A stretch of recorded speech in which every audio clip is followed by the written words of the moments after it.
Hi there, this is Al from thegaminggeek.net, and today I wanted to talk about the Nintendo DS. So I have a pink and beat up Nintendo DS right here, and I wasn't really interested in Nintendo DS emulation simply because I thought it was a hard thing to pull off. The reason why is because, well, it has two screens laid out vertically, and one of them is a touchscreen, right? And so a lot of DS games actually required the use of the touchscreen. So I felt that it was pretty difficult to pull off for current retro handheld gaming devices. I mean, how can you put two screens on one device, right? And you also needed the touchscreen function so that it would be able to play DS games properly. Well, I started to take a look at the RG552's ability to emulate Nintendo DS games, and I was quite impressed by what I've seen so far. Now, let's get right into it. So, I'll show you what I'm talking about. So, we're going to be using DraStic, right? I am on Android 9.0 AOSP. I'll leave a link in the description below as to how you can get this OS, but going into DraStic. So before we load an actual game, I want to talk about some options that are interesting to me, right? First thing that I noticed is that in the video settings, there's an option to use high resolution 3D rendering. Right, so we're going to take a look at how that impacts performance, right? But the other thing that I wanted to talk about was controller settings. So I noticed this little option right here for the right stick. So you can actually have the right stick behave differently. We're talking about the analog stick right here. So right now we have it on FPS mode, right? And when I was testing this out, this is what I figured out. So let's go ahead and load one of there you see Metroid Prime Hunters. Metroid Prime Hunters was a game that I was interested in when I was still playing on my DS, but I found it hard to play because you needed to use the stylus to play the game essentially, right? And so if you wanted to play the game, you'd have to play it with one hand on the device and one hand on your stylus. And even though the DS was pretty light, it was still hard for me to sustain for a long period of time, right? So the things that I found interesting when you try to emulate Nintendo DS games on the RG552 is that first, it has a screen that's big enough to accommodate both screens at once, right? So we're gonna skip the intro right here, as you can see, right? DraStic also has this cool little function wherein you can switch the screens based on what you want to see on your device. So I can flip it around, right? Move the touch screen here to the left if I wanted to use my left thumb, or if I wanted to use my right thumb, I can move it there. Oh, skip that. And if I only wanted to see one screen at a time, I would just simply do this, right? So I map these functions over to the L and R2 buttons, right? And so we can easily switch between the two screens as well. And so I found this to be a really handy function, right? So we're gonna start playing Metroid Prime and see how these functions can help us. So touch to start. We're gonna touch that panel. All right, adventure mode. So we're gonna do adventure mode. All right. So as you can see, I already have something started here. Okay, so we're gonna skip all the intros. I'll press this. Does it work? No. Skip that. All right. I think we can skip this too. There you go. So it's loading. We'll skip that. Right. So the first thing that I noticed here is that as we play this game, I can actually hold the device with two hands because I can use my thumb to act as if it were the stylus, right? There you go. Very responsive, as you can see. Actions pretty one-to-one, right? But remember that right stick function that we saw earlier? Well, I can actually move my thumb over here and control the aiming with the right analog stick, right? And so we can actually play this like an FPS game. There you go. So it's working well. Here's the first problem that I encountered for this game specifically, right? Because on the touch screen, you're supposed to press this little thing right here to scan things, and so at least for Metroid Prime Hunters, I don't think you can play this game using this view, right? Using the analog stick. You will have to switch between views. Oops, let's see what we can do there. So Metroid Prime isn't a good example, but look at how good this looks, right? Let's just move this right here. So look at how this game looks so much better. I remember trying this out on the actual DS, and let me just say that the graphics have improved significantly. So we're gonna go into the streaming mode, right? And we're gonna switch into a different FPS game so you can see what I'm talking about and how these little functions actually help make my experience with FPS DS games a lot better. We're gonna transition in 3, 2, 1. Alright, so we have Moon over here. This is from Renegade Kid, a now defunct studio. And just before we start the game, I actually had a chance to play the remastered version of this on the Nintendo 3DS. It was released as Moon Chronicles, and I actually like this game a lot. So we're going to do this here. Start the adventure. Right, since we're not interested in the story that much, we'll skip that. Okay. So I am using the analog stick of the RG552. I'm not, when it comes to looking around, that's all I'm using. And as you can see, it's actually pretty smooth, right? Alright, where am I supposed to go? I see a path right there on the map. So I was hoping that we could play this on single screen. Look at how good it looks, right? I'm just looking at this guy. Looks pretty good. I think we're supposed to go up the ramp here.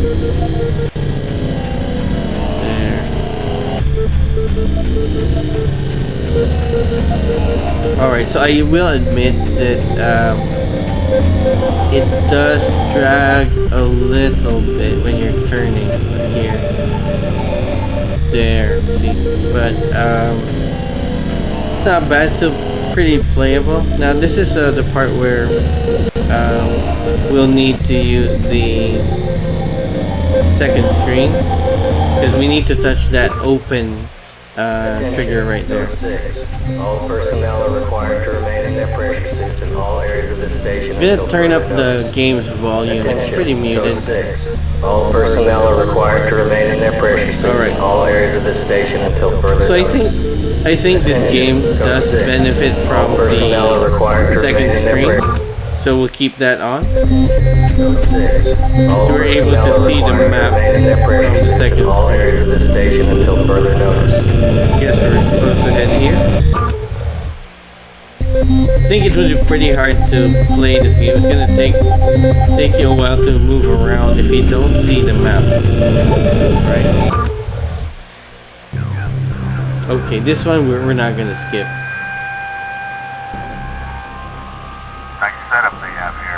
Like they put all that funding to good use. Major, we have a transmission coming in from General Lambert. Put her on the main screen. Good morning, gentlemen. Good to see you made it in one piece. Has your team been deployed? Yes, ma'am. They should be arriving at the hatch shortly. Good. As you know, a crew there uncovered what looks like an access point into a larger structure. The markings on this hatch are similar to those found in the Roswell wreckage. Personnel were ordered to hold fast, and your team was dispatched immediately to investigate. The team has arrived at target. Pipe their helmet cam feeds to the secondary monitors. Our Alpha team has set up a perimeter around the dig site, awaiting further. What happened? It was a massive power surge from that hatch, sir. It disrupted the signal. We've lost contact with the team and General Lambert. Lose the signal, get them back. I can't, sir. There's too much interference. Stay here, Suki. I'm going out there. Alright, so we're going there. I think we need to get this gun. Press L button to shoot, alright.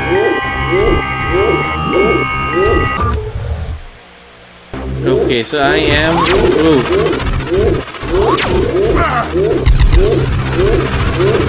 Okay, so yeah. Aim action immediately.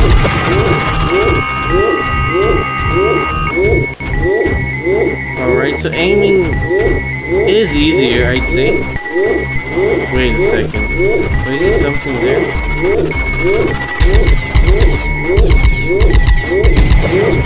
There you go. I remember getting a med. Okay. Alright, let's rescue our teammates.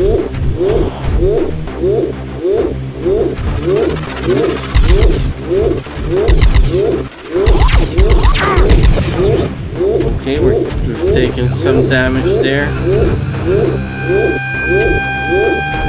This is a pretty good game, by the way.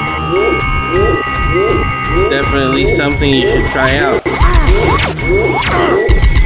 Either on the original DS, on the 3DS while the eShop is up, or you know, get one of these devices and play to your heart's content.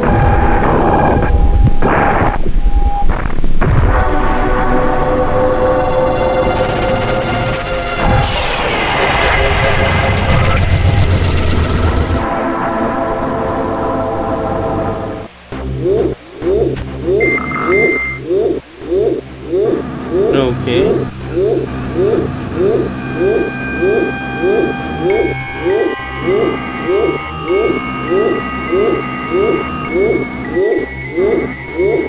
Alright, so something infected me. I don't know what that is necessarily, but we'll keep plodding along. Alright, let's watch out for more of those floating bad guys. Ooh, examine.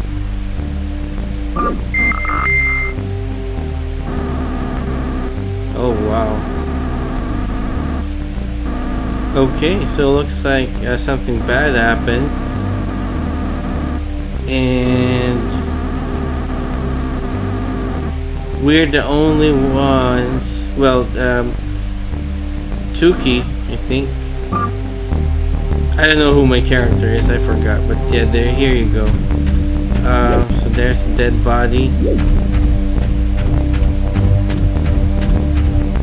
Alright, and I am playing this purely with the right analog stick, so you do see some glitches over there, like I was auto-centering there for a bit.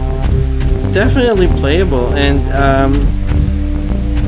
when I played this on the 3DS, I was using the circle pad, right, or the circle stick, and it was pretty hard, right? This is much easier.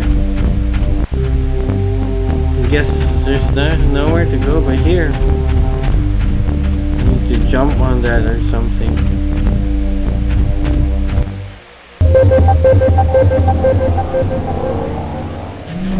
Okay, there you go. So you know what, let's proceed. Let's just see more of this game.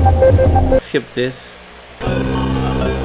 Okay, so we are in some sort of alien structure. Right, as you can see, I'm looking around. The motions are pretty smooth, right? not as smooth as if this were really designed for the second analog stick, but given that this is just a function in an emulator, I'm impressed at how accurate this is. It's simulating the stylus and what is that?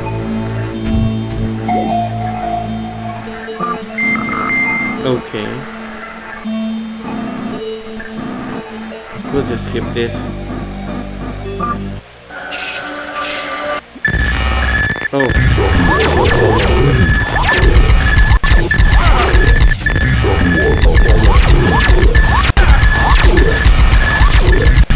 Alright. Aiming's accurate, but you know, when you're in panic mode, right? Like you're being attacked, like I was there. It does get a little bit hard, but you know, see, they dispatched that enemy real quickly. So there are moments where in the turning, oops, see, I auto-centered right there. There are moments when the turning doesn't happen as fast as you'd want it to. Right? And it has a tendency to auto-center, but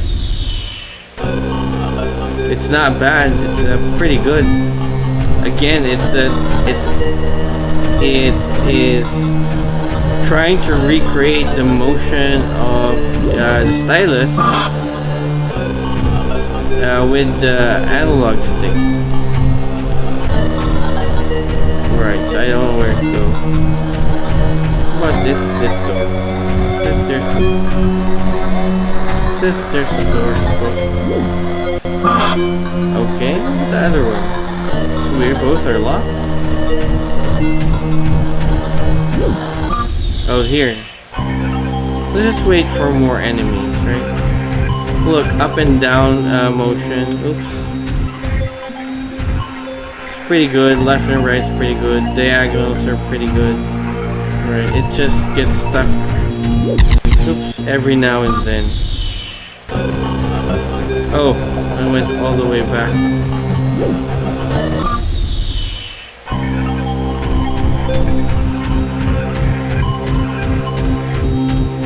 But there's nothing here. Can I jump? I don't think so. What is this? I think that's a health item, right? And we're skipping over it because we have full health. It says that there's a path right here, but I don't see it. So there's the path. How do we get there? So I guess we should operate this.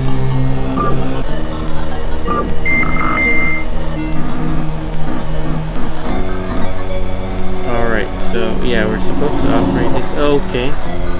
There's a map.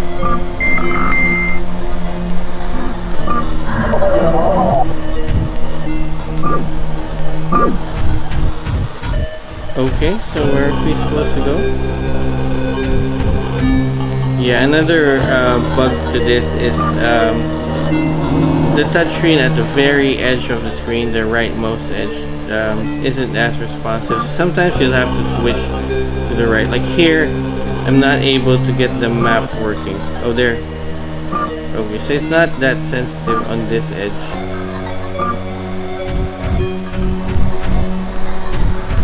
No biggie. Okay, so now that door's open. Oh, save device. Alright.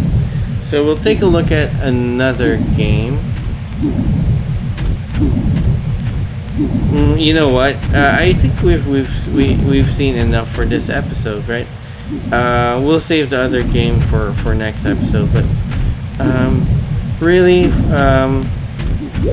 at least for this game, this works pretty nicely, right? Except for that auto centering that happens occasionally.